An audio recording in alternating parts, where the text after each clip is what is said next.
it's just an amazing business to be in right now. And it's just, people are just not pushing as hard enough. They are not testing their limits. They're not pushing up to their personal talent.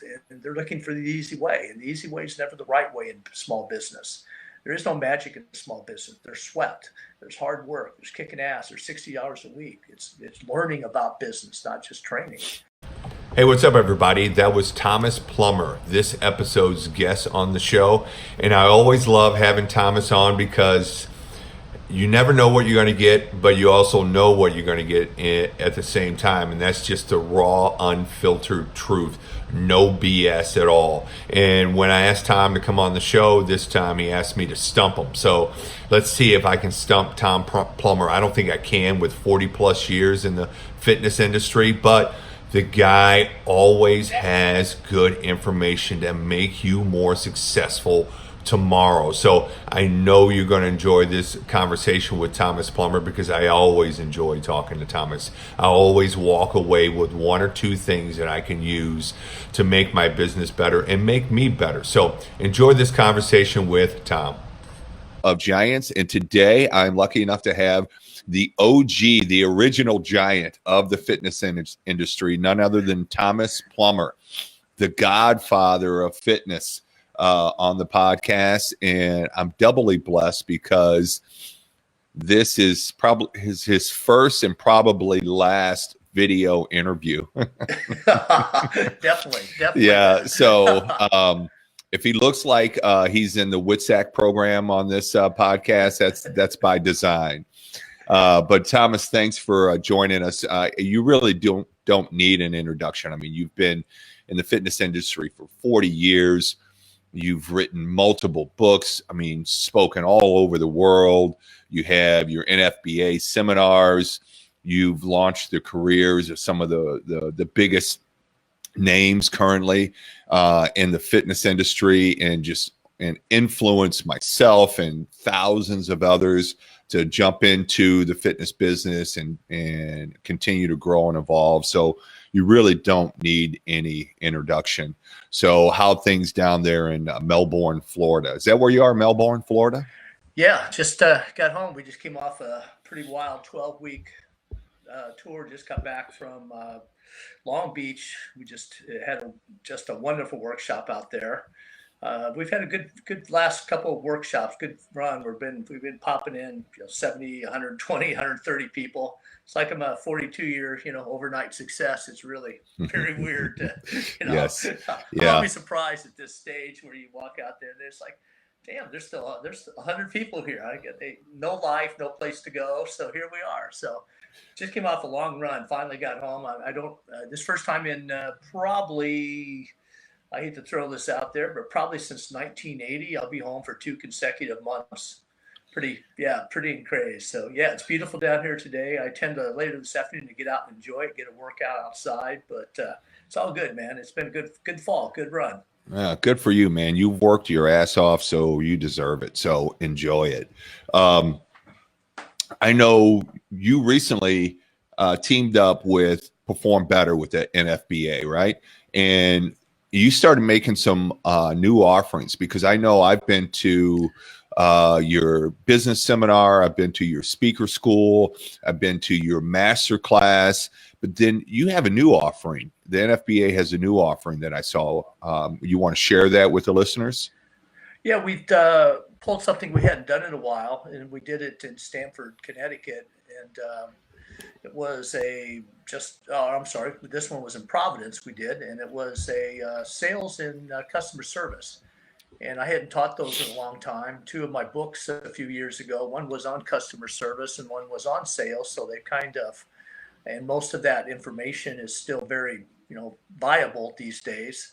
So we decided to do something new. We're probably going to do a couple of them next year. It was well received. It was the largest seminar we had this year. We were pushing 130 people in it, which is always flattering and very humbling too at this stage. But it was just people wanted.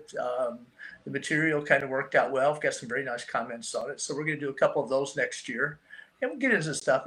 Most everybody that's been around has been through the business platform. They've been through the basic. Even though I update that, every couple months, people still they can only learn when they learn and they're ready.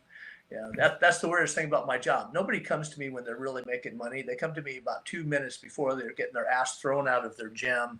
When all the bullshit they've tried online for 5 years doesn't work, when every other, weird seminar they've gone to doesn't work.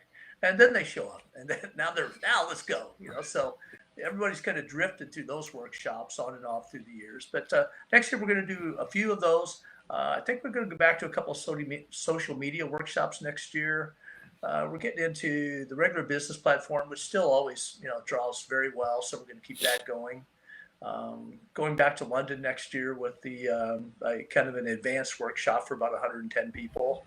So yeah, it's we're out there doing some fun stuff. Speaker schools again next year. We're going to do a couple of those, but probably only about 16 total gigs next year. It'll be probably the fewest I've done in my entire career. So we're kind of cutting back a little, but still fully loaded for most people. But for me, it's about halftime. Yeah, that's awesome. Good to hear, and good for you. So when I approached you about coming back on the podcast, and you always, the thing I like about talking to you, Thomas, is that you always tell it like it is, whether I want to hear it or not. It's something I need to hear, not necessarily I want to hear. But also you always challenge me to think bigger. And so I'm still working on a couple of projects that you kind of presented to me, like with Larry and a couple of other things. But when I reached out to you to come back on the podcast, you said, come on, man, think bigger, challenge me, push me. So, and that's what I've been trying to do. But you just talk to so many people and been around for so long. It's hard for me to come up with something that challenges you. So, but my first question is, where is the industry right now not thinking big enough and missing the boat or missing an opportunity?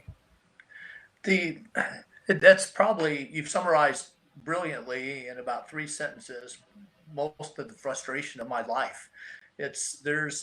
I've worked with so many people. They've been around so long, and most of the guys I work with and are the young men and women come to this industry are very talented people, but there's a part where we get caught up in who we are, who we hang out with. We get caught up and we get pulled down. We don't think, we don't grow. We're looking at the other gyms and going, geez, I'm doing some decent numbers. I'm as good as this guy or better than this guy, but the standard's too low. So the industry right now it's a very unusual spot to be in the industry. It's really kind of crazed. It's the mainstream guys are just getting hammered, and they're really stumbling. It's hard to raise money to open a $7 million gym, $3 million gym, all this mainstream stuff, and the consumer has kind of moved past that. Unless they're looking for a $10 gym and a bowl of Tootsie Rolls, these guys don't want these type of gyms. So this whole segment that, this modern training gym thing is really poised to take off. But we're far enough down. If you look at back in the late 90s, if you look at the early guys, you look at Cosgroves in 99 or so, you look at Parisi, you look at these guys that were first generations, the sources of this stuff. We look back then. I mean, that was it. They were the guys. There were some other guys doing somewhat functional training, so to speak, but there was nobody that was making any money out of it. Nobody was really kicking ass. So it's only that, it's barely 20 years old, but now we're getting complacent again. Now we're 20 years into this, and the third generation guys are guys that are flatlined already. That their standards are too low. They hang out with there's so many of these mentorship groups and social groups and stuff that people hang out together. Mastermind groups, yeah. Mm-hmm. Yeah, the good thing about those, is sometimes there is sources of information where normally the best guys own them, and the other guys in them are guys that are seekers, they're looking. But because of the nature of that group, your standard gets pulled down. You don't, to be an outlier in this business we all talk about it. There's thousands. So many people are on my social media stuff that I see everybody. It feels like everybody in the world at some point you get to see their stuff, but there's so much of this inbreeding in the industry, and we're going to this group, we're going to this, and this gym, and we're going to this little workshop, and I see the standards drop. I don't see the guys pushing. I don't see the guys, the outliers.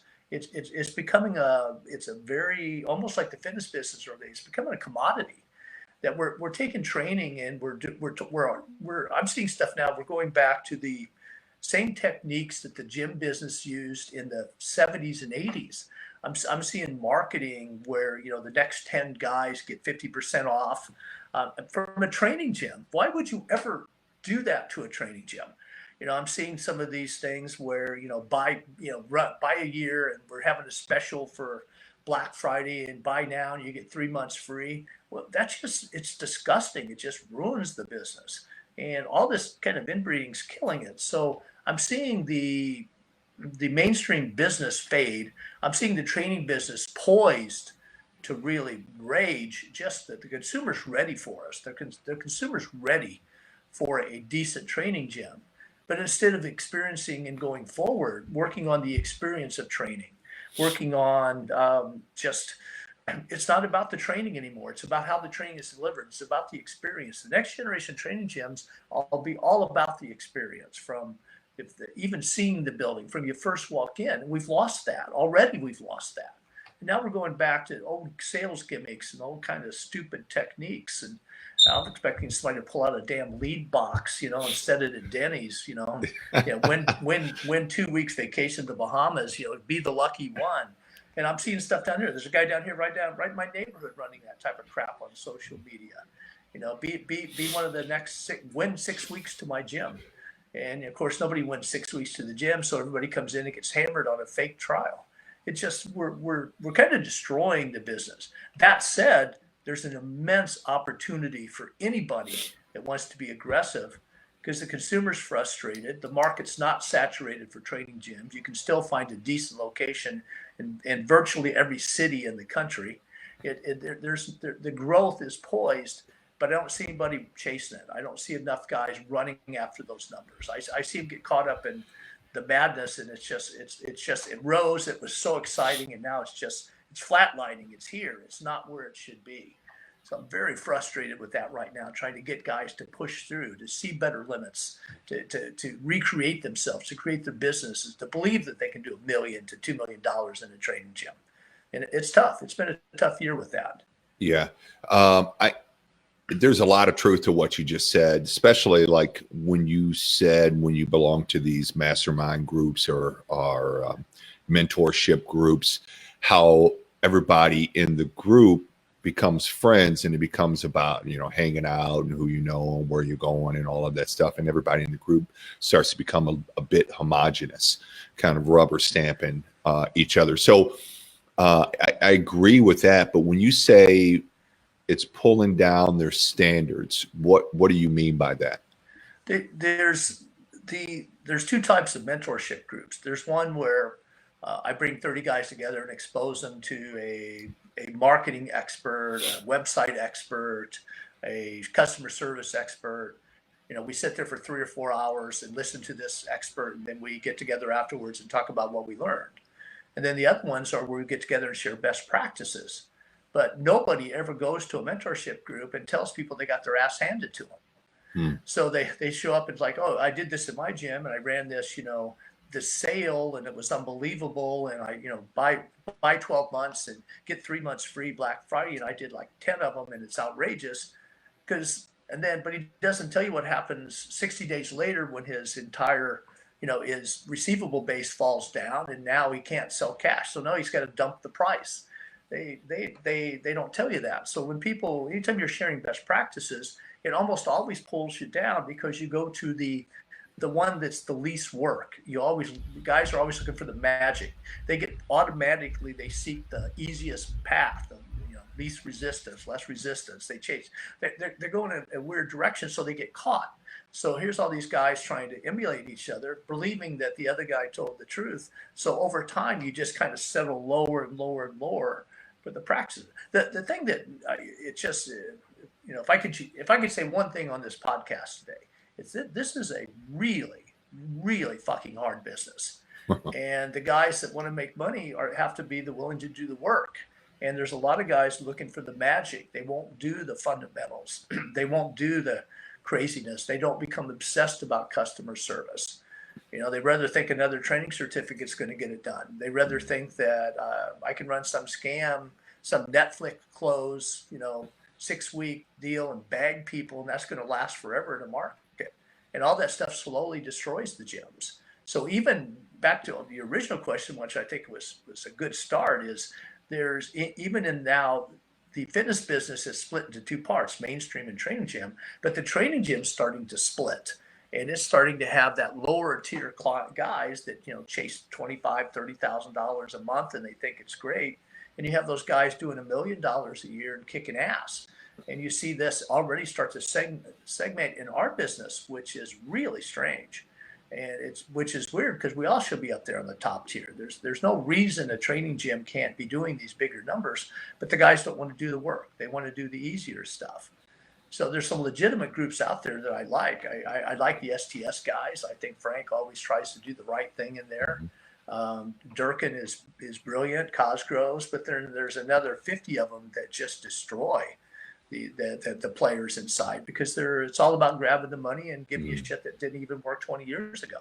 Yeah. And it's sad to see some of that stuff recycled. Yeah, I agree. I agree with you about the training gym split as well. So what do you need to do in order to be that outlier and have that $1 million, that elusive $1 million a year training club and build it to where you can replicate it? Yep. You broke up on a second. Repeat the question, Jim, please. So yeah. I'm wondering, and I agree with you on the split within the training studio. So what do you need to do to reach that elusive $1 million a year revenue mark and also build a business that works for you and that you can replicate? The basics are still the basics. And that's where those are almost in dispute now. And that's the problem about being out here so long is a lot of the techniques and stuff that come through the business, I actually kind of threw together back in the day. So once you're that guy, then you get older and farther down the path. Now everybody else wants to be the next guy.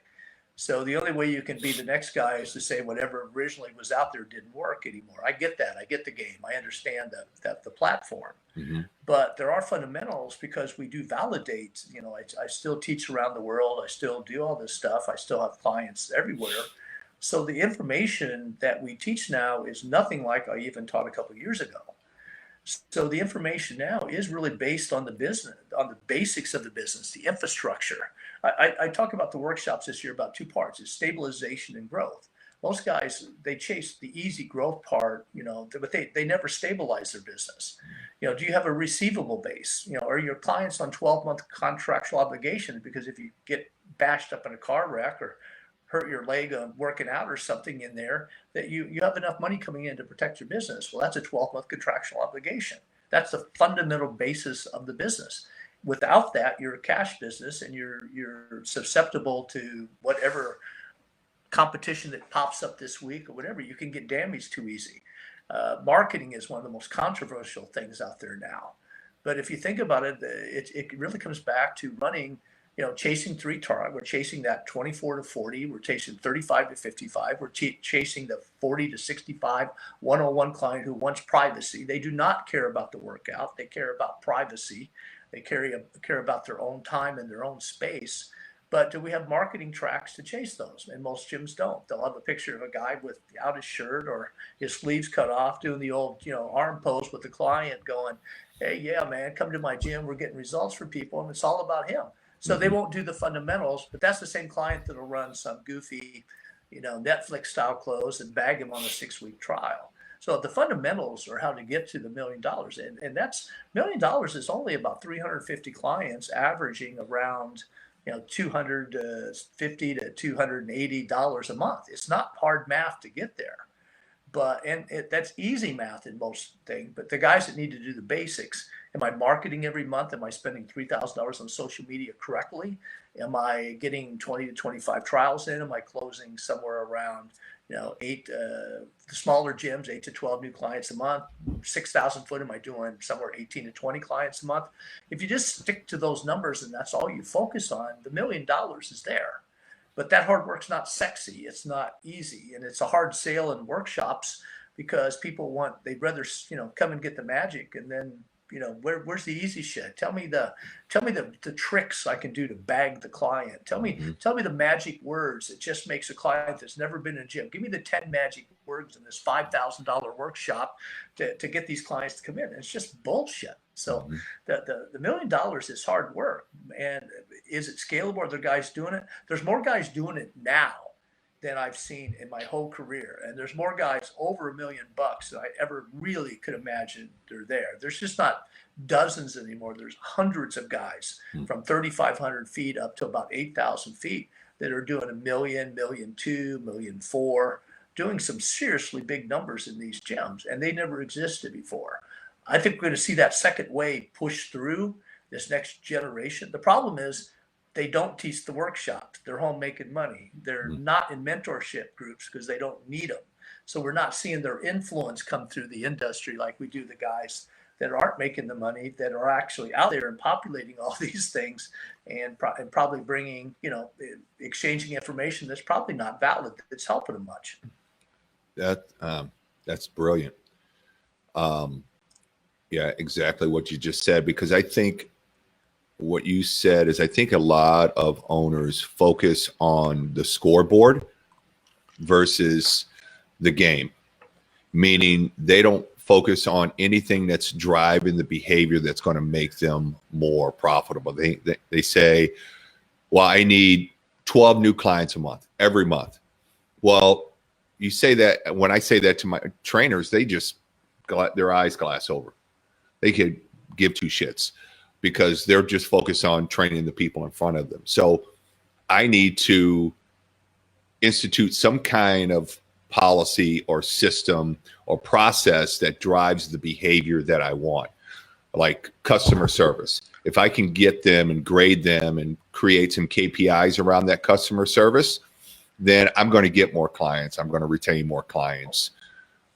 Does that make sense to you that you're playing the game to try to win the game instead of watching the scoreboard? Yeah, I would take it up one step. There's another step ahead of that.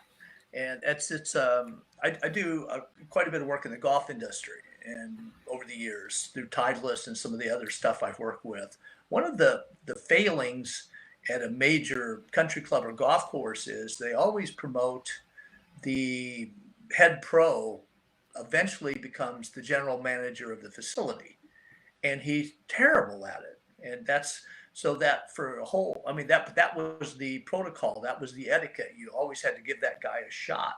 And he became the one, but he actually became ineffective. He couldn't run a restaurant. He's never managed people, so to speak.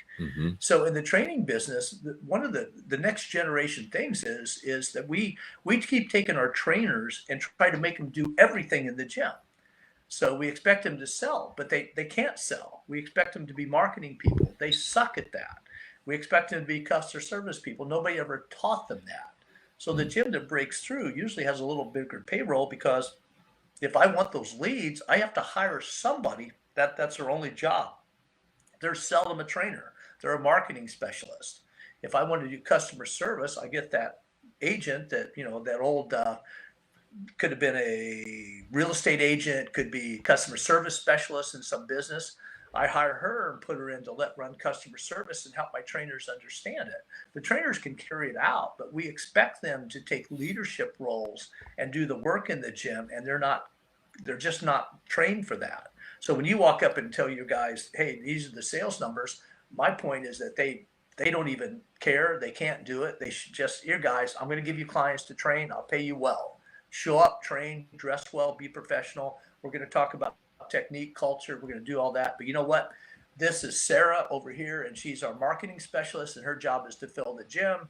And over here is Jessica, and her job is to be our assessor and place every clients in the training. And we hire specialists to grow the business. We can't rely on trainers anymore. The problem is most of the guys that own gyms started as trainers. So they they don't have the skill sets to manage this. So they have to learn enough to hire the right specialist. And if I had to put one breakthrough on the guys that really do bust out of this and the people that stay complacent, plateau their businesses, is somebody in there was smart enough to hire specialists to support the business. That they actually brought in a full-time marketing person. They've got outside customer service training. They have people on the staff beyond trainers that can start to deliver the experience at the juice bar, retention calls. I work with a couple of guys in the UK. We have a full-time specialist that does nothing but chase down and handle problems for all the gyms. They have a number of gyms, and they just call them. She just calls them, just works on problems, re-signs people up, saves them on retention, handles complaints, people that are not showing up, people 30 days past. She just chases them all, but she's not a trainer. She was a specialist. She was a niche marketing person on that. So it's really kind of a weird thing to think about, but we can't let trainers do it. But we are trainers, most guys that own the gym. For them to hire that expert it's tough. It's a tough admission that you don't know it all. That is so true. Because speaking as a former trainer, business owner, you're absolutely 100% correct. And there's a certain amount of humility that has to go into that. To your point, that most people don't ask for help until they've been humiliated, and then they're willing to ask for help. Most people don't have the humility to ask for help before they're in trouble. And I've fallen into that trap. I recently hired a part-time CFO to dive into the numbers of my business, and he's pointed out quite a few things. I mean, one simple thing, to your point, is last STS I was talking to somebody, and they said, well, why don't you pick a handful of your members and offer them 1 year paid in full. They pay for 12 months. They get 13 months. That way you get a cash infusion into the business. You lock them down for 13 months, and then you go about your day. So I said, okay, I'm going to pick 10 members, and I have about 180 members. Well, I brought that idea to my part-time CFO, and he says, that's a terrible idea. I said, what do you mean? He goes, well, you're getting that money. You haven't earned it because you won't earn it till a year. You may have to refund some of that money. So you don't have as much cash on hand as you think. And yeah, you're going to get a big cash bump, but then it's going to hit your recurring revenue. You're going to take a $5,000 a month hit on your recurring revenue for 13 months. And so it just doesn't make sense. You're better off keeping that solid base of EFT recurring revenue over 12 months, maybe get a line of credit, and go about it that way. And so it's like, yeah, that makes much more sense when you put it that way. But he's looking at it from a CFO standpoint because that's his skill set. And that's why I hired him, because I'm a trainer. I don't know shit like that, so I need to hire somebody smarter than me in that area to tell me that. So that answered my next question is, what do you think trainers and individuals are not thinking big enough? And that they're, like, for me, I'm trying to acquire the skill sets where I just need to know enough to go out and hire somebody who's really good at it. I'm going to back up for just a second. What you just said was you perfectly illustrated, again, that frustration is there. You talk to a couple of guys, they come up with an idea, you're going to cash out 10 of your members. That was in my first book, is the money has to arrive as the service is incurred. You can't, if you take the money now, theoretically, I take 10 guys out, then I take that money and then I split it over 12 months. So each month I take 1/12 of it out to pay my bills. What I really do is go buy a new Ford F-150 pickup truck, and now I'm going to service all these guys for 12 months. Mm-hmm. And that's what normally happens. So now what do you do? That guy, every time a guy shows up after that point, he costs you money because you blowed the money.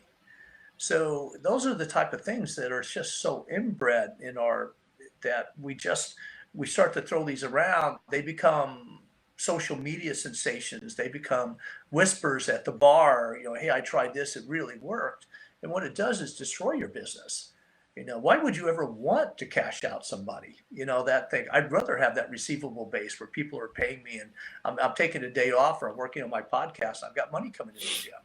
So if you're a cash business, you destroy all your future business because you have no recurring. So now the thing is you run cash, cash, cash, cash. And each month, because you burn up the market that will pay for that cash, let's say 3,600 for a contract. Now I got to drop it down to 2,500. Then I drop it down to 2,000 because everybody that bought at 3,600 bought. What do you do if you're a cash basis?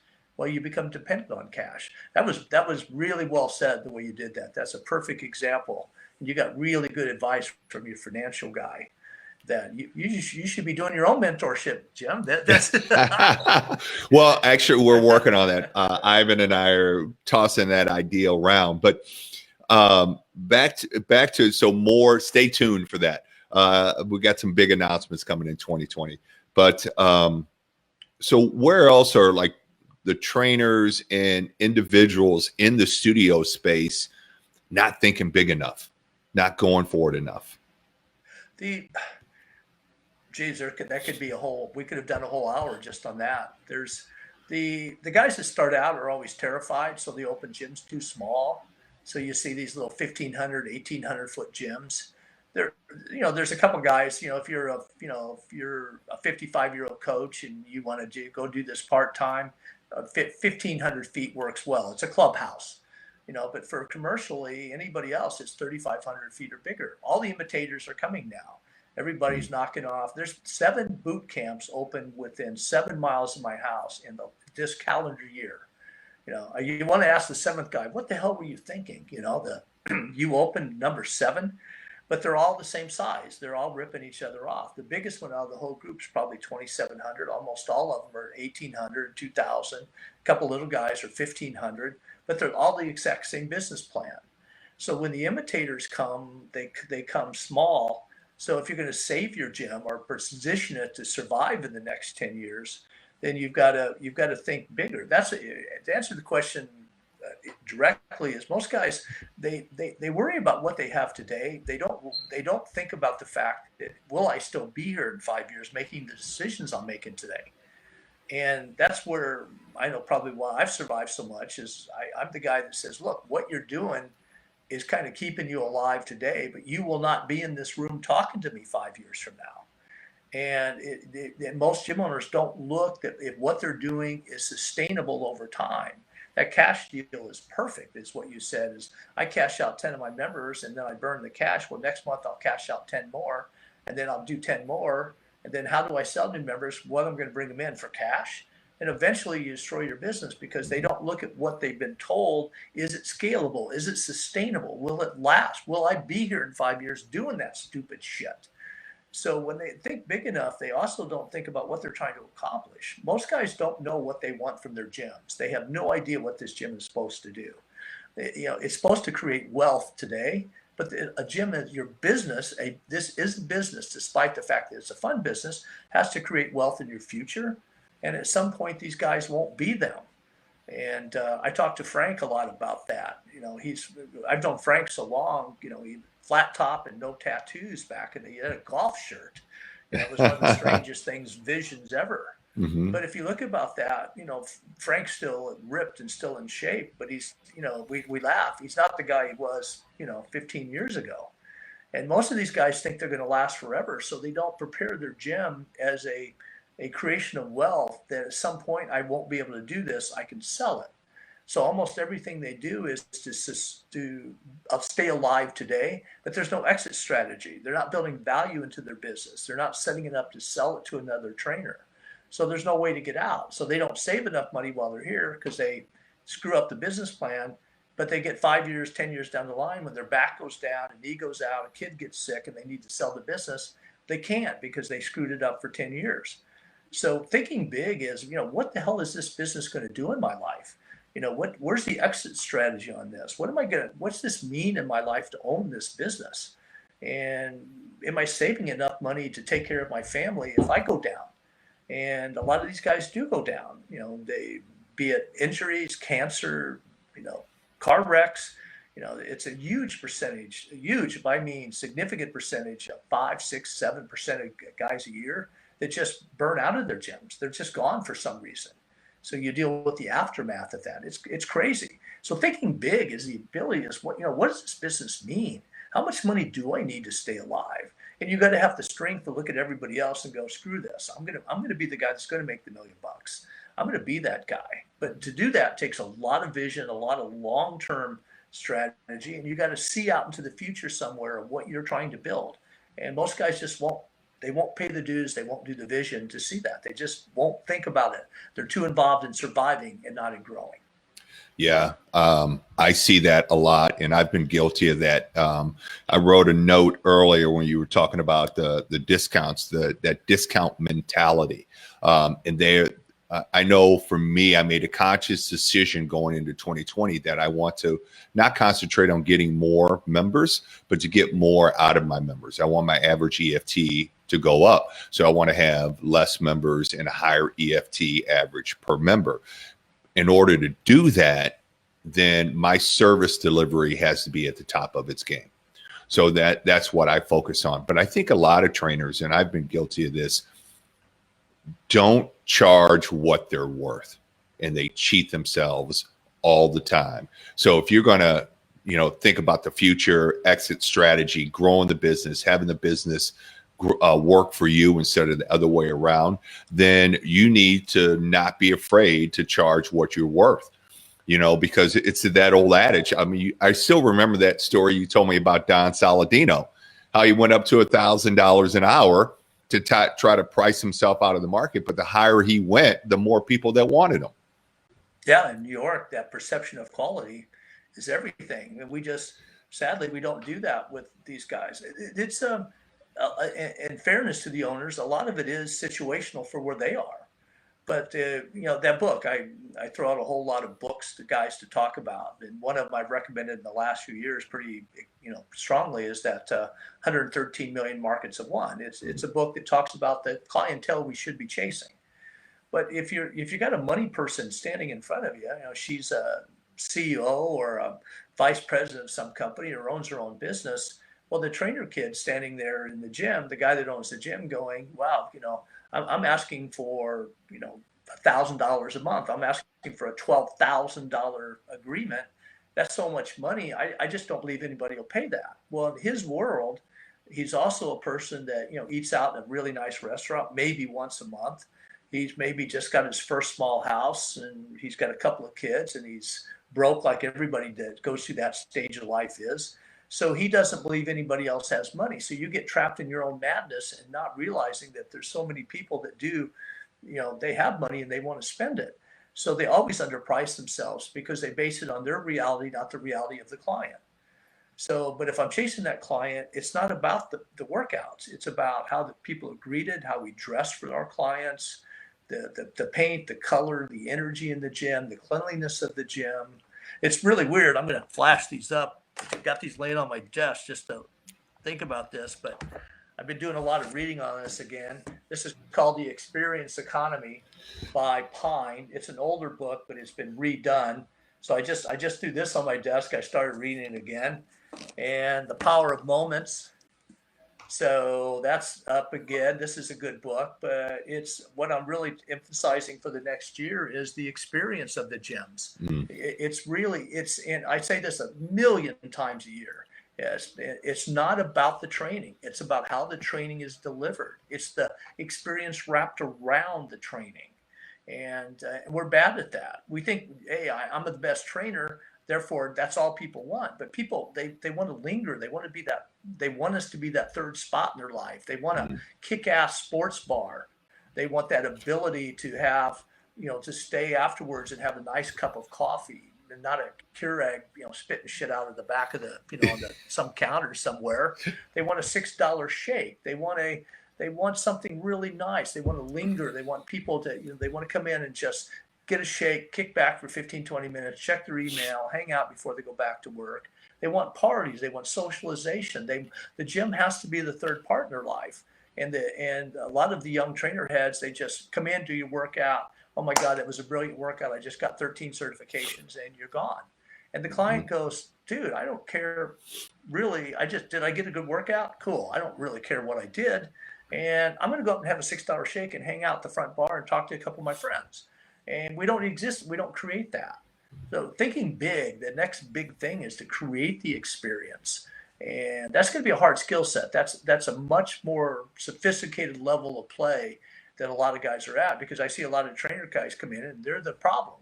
They dress, casual. They think this is, if I could take any lesson from our new or back to our basics, our customer services, we got to be the best part of their day every day. So we can't treat this like just another job, and I show up, and I spend 30 hours a day in my gym. So I dress like a homeless guy, and wear the softest clothes possible, and carry my giant coffee cup, and my hair's all jacked up because I just rolled out of fucking bed 15 minutes ago. And then you walk in, the client's going, "I'm paying you $1,000 a month, dude. You need to be on fire. You need to be that guy. Show me the experience. Dress for the money, present for the money, decorate for the money, create the experience for the money. Let me linger on Friday with a glass of wine. Do something in this gym besides just train them, because that's not enough. They want more, and they'll get more from somebody that'll go first." Yeah, and I think that you hit the nail on the head. The customer experience is everything, and it has to be everything. Because I had John Farkas on the podcast, and he gave me 7. Actually, we went out to lunch, and he gave me 7 customer experience points that were measurable and doable. So I created report cards for the trainers based on those 7 points, and told the managers that I want them to hold them accountable, and that's how we're going to measure their performance. And everything comes from that, because I want that customer experience to be the best. But then driving the whole community experience has to be more than the training. It's got to touch them outside the 4 walls of the training facility. So we have happy hours, we have challenges, we sponsor teams for like 5K races, things like that, things that touch other areas of their lives, that create that sense of community and bonding. And that's all part of the customer experience. And it's all got to be wrapped up in a coordinated, it can't be happenstance. It's got to be a coordinated effort, from onboarding to retention strategies to generating referrals, driving that behavior with instruments or tools or processes that reward the behavior that you're looking for. I think that's so important. I think you hit the nail on the head with that one. Yeah, we teach, we're teaching parties. We're teaching guys how to throw parties. Yeah. If you think how weird that is, but to have a Friday night event where people can linger, even our new sports performance bars, I'm telling guys to put a second small cooler in, hold a pony keg with the screw on. I can put the tap on it on Friday nights and give away beer on Friday evenings. Yeah. To have special themed events. My daughter's gym does boxing, bikes, and beer on Friday nights sometimes. And they come in and box for 20 minutes, bike for 20 minutes, and drink beer for 20 minutes. And they love it. They hang out, they linger, but it's the gym has to be beyond workout. It has to be the third space in my life. Yeah. And we're not designing gyms yet. So that's going to be, again, back one of the earlier questions, what's next? Thinking bigger is I've got to create a gym that's part gym, part clubhouse. I've got to create a gym that's a repository for people on Saturday morning that just don't want to go anywhere. They just want to come, work out, and just maybe hang for a half an hour and just be part of the socialization of the club. But all these teams, all these events are important. There's so much that can be done if you're breaking through. There's so much to be done to chase it. And I think the message is it's about the money for the trainers and our coaches, but it's not. It's about, if you create the right experience and you think big and you push in this business and you're willing to do the work, you're going to make money, and that's primary, but it's also secondary. You're going to make enough to be safe anyway. We could spend another hour on how to save it and protect it and invest it, but it's just getting guys to break through the first time and make it. That's just come on, guys, do it. Let's go. Let's do this. It's just an amazing business to be in right now, and it's just people are just not pushing as hard enough. They are not testing their limits. They're not pushing up to their personal talent, and they're looking for the easy way. And the easy way is never the right way in small business. There is no magic in small business. There's sweat. There's hard work. There's kicking ass. There's 60 hours a week. It's learning about business, not just training. So it's going to be a good run, but the guys will break through. But there's a lot of guys that just won't because they just simply won't do the work.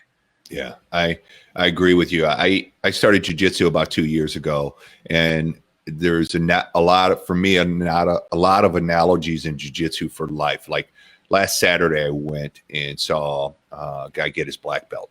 First time I've ever seen a guy get his black belt. And I've been training with this guy for 2 years, and it took him 12 years of showing up at the gym 3 to 5 days a week for 12 years to get his black belt.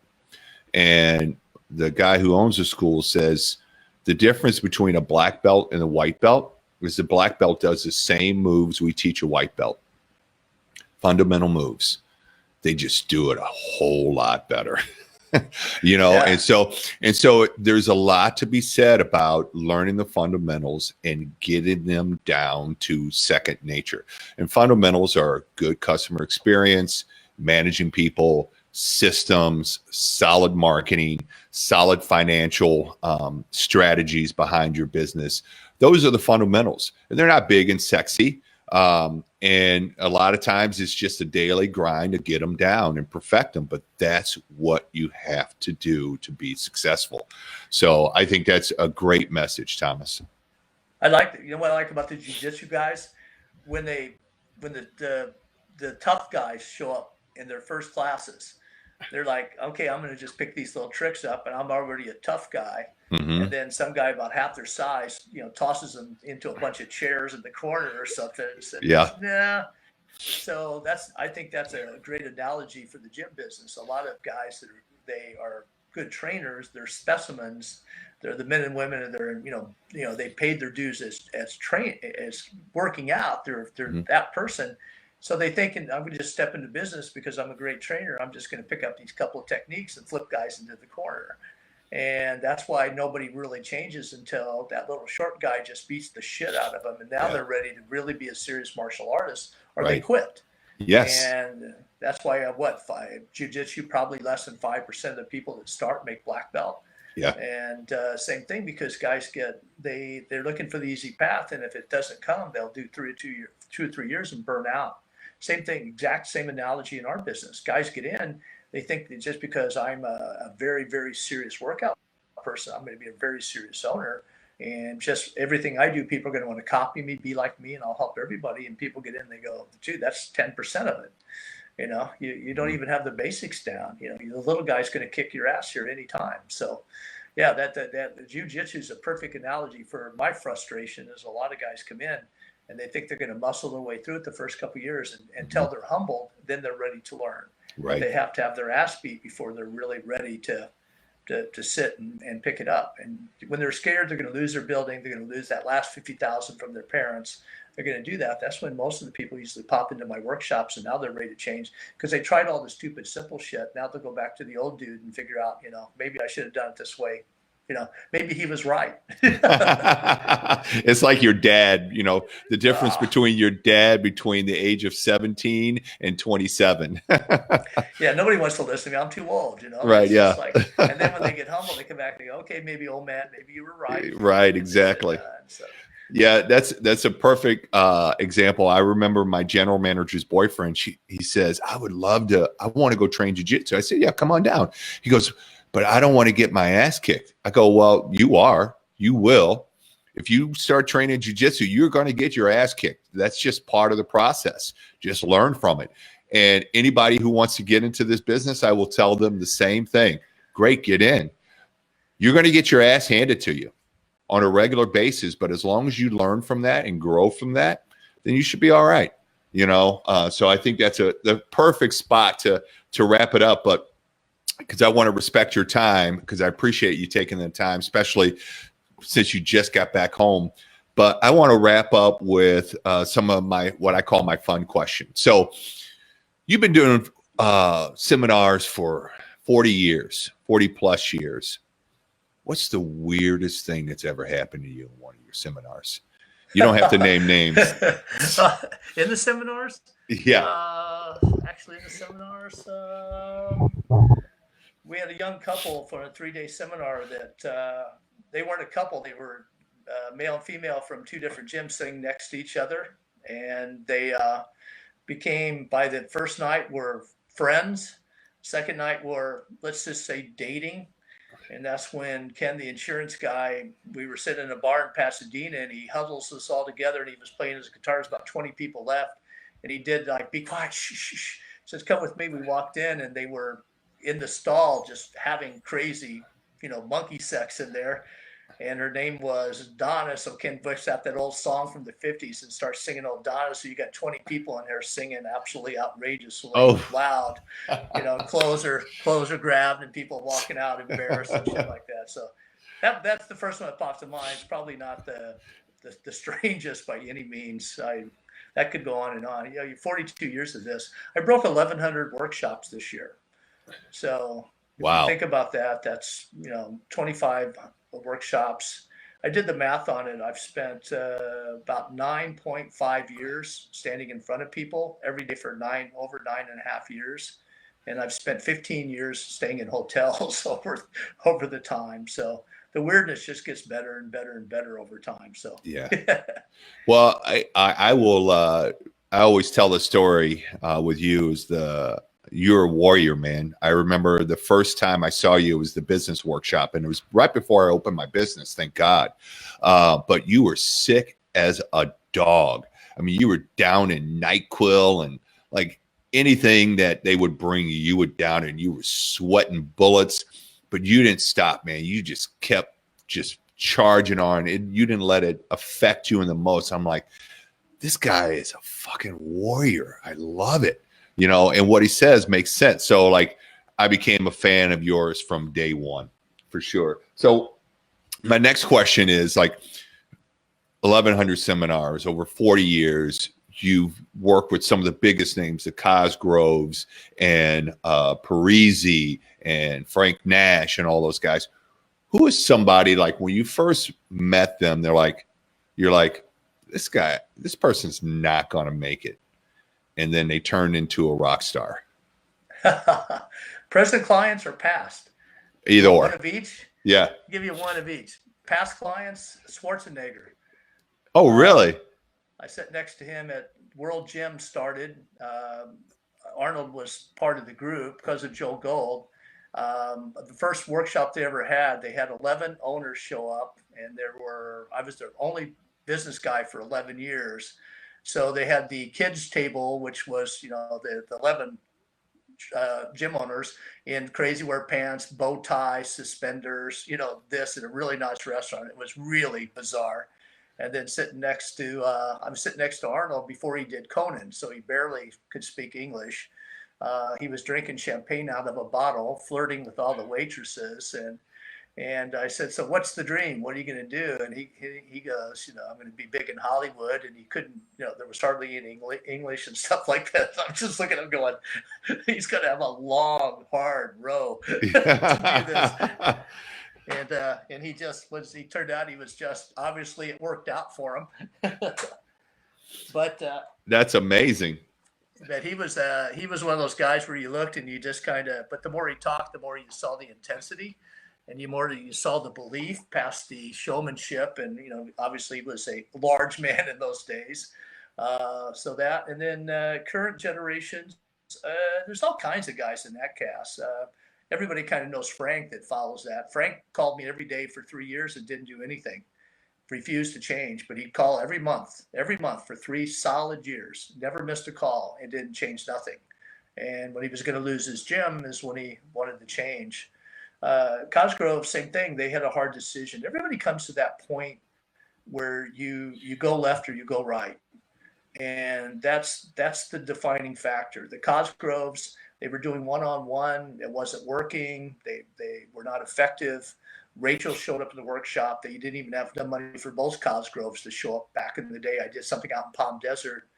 And I was talking to her, then I met Alan, and they decided to go right. They could have gone left and kept doing, and they decided to reinvent themselves.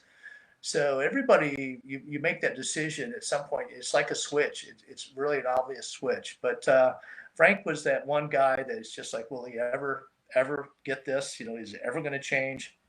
And he's become like a son over the years. And love the guy to death, but there was also for 3 years I could have beat him to death with a kettlebell. Then he really was a son. Then that's a great answer, and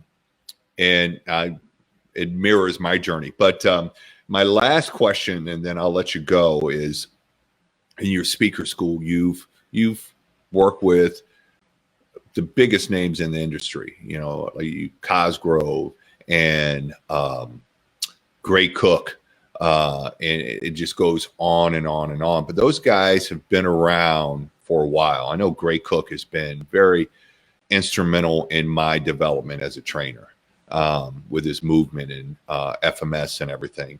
But who has gone through your speaker school who is the up and comers, the next big things in the industry that you see? Yeah, good question. There's that frames a bigger question. Is all the guys that you mentioned are getting to be guys of a certain age where I would expect all of them to walk away within the next 3 to 5 years. Guys like Boyle, I don't see an incentive for him to go much further at some point. He's paid his dues. He's that guy. Gray Cook, a guy of a certain age that, they're all the guys that could walk. So it sets up who's next, who wants to be next, and who is sitting in that front row in the workshops now that in a couple of years we're going to be up there reading their books and seeing what they're going to do. A lot of the people that come through the workshops are kind of the hidden gems, people that I think they come from a different viewpoint. There's people like Ali Gilbert and Charlie Weingroff that have come through. They're both establishing themselves as speakers. They haven't gotten to the books yet, but they're still people that they found a new way to get people to think about certain aspects of the business. Business side, you got Vince Gabriel's coming up. I like a lot of Vince stuff he does, and I think he's very ethical, and he's a guy that's gone through the school that's kind of getting his way. Then you see Dan Kleckner. He's he'll be a business specialist. He's doing some shadowing with me this year for consulting and some stuff. I really got I think he's going to be that guy. There's just a lot of people coming through that we see that I think they're there. I'm working with a young guy, Scott Schutte from Missouri. And he's he thinks about stuff differently. Yeah, he really thinks about stuff differently. He's making some changes. He just was on a workshop in Long Beach last week. He's went through the school. He's starting to reframe and think about things, and he's got a strong presence. And of course, Saladino and all those guys that have come through, Brian Noonan, all those. It's just everybody comes through eventually to that. But the guys, and there's a whole generation of guys in their late 30s to probably mid 40s that they're just like 1 second away from being on fire, and they're the guys that are going to change it. So they're there. But I'd be fighting hard if I was those guys, because there are going to be holes. Who's going to be next? If you want to be that front of the room guy, now's the time to really chase that, because it's going to be open in the next couple of years. A lot of these legends are going to be doing less work, taking less speaking gigs, maybe not traveling as much as they used to. And I'm working with a lot of these guys privately, so I kind of know when they're going to quit. But most of these guys are still my business clients, so I kind of know when the exit's coming for a lot of them. But I think there's quite a number of gurus that will be doing a lot less in the next 5 years, opening up a lot of doors for a lot of next generation guys. Gotcha. Well, there you go, everybody. Here's your chance. Sign up for the speaker school now. All right. So where can people go to get more information about you, about the NFBA, if they want to go to any of the workshops, any of that good stuff? The workshops, Perform Better kind of runs my life these days. So you can go to Perform Better under seminars and NFBA. I don't even think the new schedule is up for next year. It'll be up in the next couple of days. We're down to, so that'll be posted, and there'll be other things added through the next month for speaker schools and things like that. First speaker school will probably be in late April, May, somewhere in there. That'll be most likely in Providence. So most of my working normal schedule will be on the Perform Better site. Okay. We just launched a new site called The Business of Fitness. And it's got about 200 of my old products on it from the NFBA. It's got about 80 hours of me talking somewhere around the world. We just launched that a couple weeks ago, a soft launch. That's kind of a repository for everything we're doing. We don't have a lot yet on the dates on it and stuff like that, but that's a good place to go. But between Perform Better and that site, that's kind of where all our stuff will be listed in the next year. I'm around. I'm out there. I'll be going back to Europe in July. Already doing a couple of days over there. Probably go back again next fall. Not so much Brazil next year or Australia, but a lot of domestic stuff. But I'm pretty easy to find. If nothing else, if you're looking for a workshop, find me. Just go to my Facebook public figure page. Just message me. I'll put you in touch with my office, and I'll put you in touch with the next available seminars, and I'll help anybody that needs to get found. Just let me know and come through there. And honored to work with anybody. Still like it. Still got plenty of stuff left out there. I think we can help people do, and maybe I'll shove them a little further than they want to go. But you never know. Right. Absolutely. And trust me, Thomas is not hard to find. Just hit the old Google on Thomas Plummer, and you will find all kinds of links. But the links that he just mentioned will be in the show notes. Go to trainerjim.net, or by the time this podcast comes out, the new website should be up, mifb.com. You can go to those websites, click on this episode, and all the links to contact Thomas will be in the show notes. Thomas, thanks a lot. It's always a pleasure. I always look forward to talking to you, and look forward to seeing you around the nation, somewhere in the nation, sometime this in 2020. Thanks, man. I really enjoyed this. Thanks. Always an honor to work with you. Always a pleasure. Thank you very much for the invitation. I'll see you out there somewhere this year, I hope. So Take care. For sure. Same here. All right, Thomas, enjoy the rest of your time off. Down in Florida. You're it today. About an hour and a half from now, I'm done for about a week. So all right. Very excited. So thanks again. Hey, everybody out there listening, thank you very much. A lot of you have been through my workshop through the years. That support is more appreciated than you'd ever realized. Thank you very much. So I'll see everybody, I hope, in 2020. Yeah. And if you haven't been to his workshops, do yourself a favor and go find out what you've been missing. So Thomas, have a good rest of your day, man. And I'll talk to you soon. Thank you. See you soon. All right. Bye.